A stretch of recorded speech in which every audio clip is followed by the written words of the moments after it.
Hi everybody, it's Dandruff with your news cartridge for Friday, October 23rd, 2015. Tons of great stuff for you today, but today's top story is that the physical version of Fallout 4 will require an internet connection to install because it needs to download files from Steam.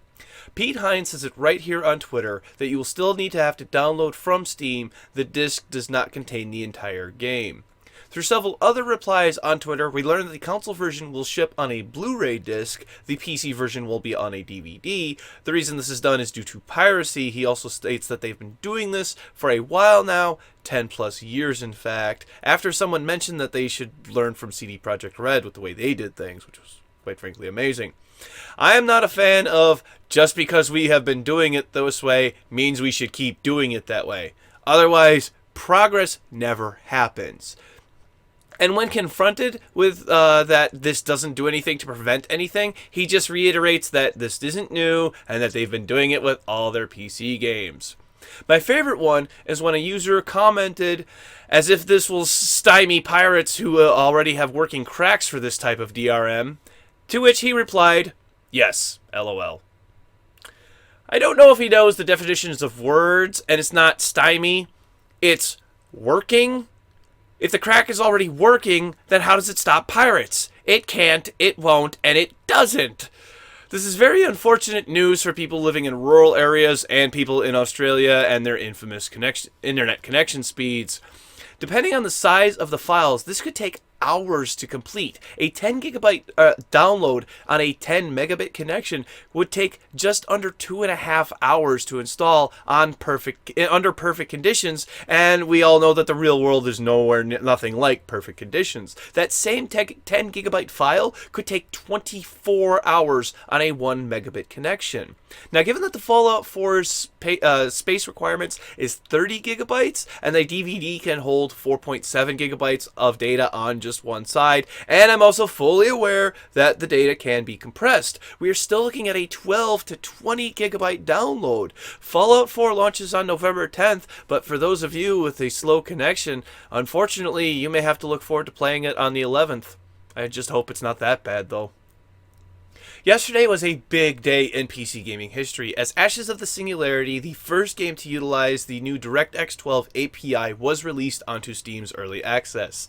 Created by Stardock, it's an RTS where you command a huge fleet of futuristic warships, and initial screenshots are absolutely stunning. The videos I've seen are just as good.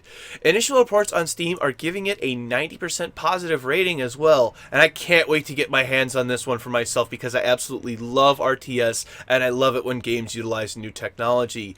This is the start of something great. I am sure of it. When I'm playing StarCraft and I want to use the voice chat to talk to my teammates, it generally never works right with only about half of the message coming through, and sometimes it just comes through as beeps and stutters. I would just be better off typing, but that takes me away from the gameplay and is much, much slower. Also, there just isn't any voice chat system for Heroes of the Storm. Both of these are Blizzard games, and both utilize Blizzard's online matchmaking system known as Battle.net. Battle.net itself will soon have a dedicated voice chat function to improve overall quality of gamers' communications. Currently, it's only in use in Overwatch, a first-person shooter that is currently in closed beta, but Blizzard says that there's a possibility it will be used in other games as well, like aforementioned StarCraft 2 and Heroes of the Storm. This would be really nice because I prefer to use the in-game voice functions over typing most times, and if used right, can be a game-winning tool. So here it is. To conclude for today, I only need to say one word.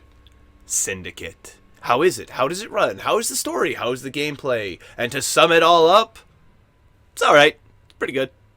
Most of the review sites that I know are rating it a 4 out of 5 or 8 out of 10, depending on how the rating system goes, with Videogamer.com giving it a 5 out of 10 due to the game being kind of buggy and not really innovating anything for the Assassin's Creed series. So, all in all, pretty much as good as gamers could hope for. Good job, Ubisoft. You learned from your mistakes of last year. You didn't fall on your face again. But this show, it does not stop there, folks. The PC version is still coming, and they could still screw it all up on November 19th. But let's hope they don't. As for tomorrow's game releases, there are none because it is Saturday. Thank you very much, everybody. This has been News Cartridge. I am Dandruff. I will see you tomorrow. And what's Han Solo's favorite video game? A first-person shooter.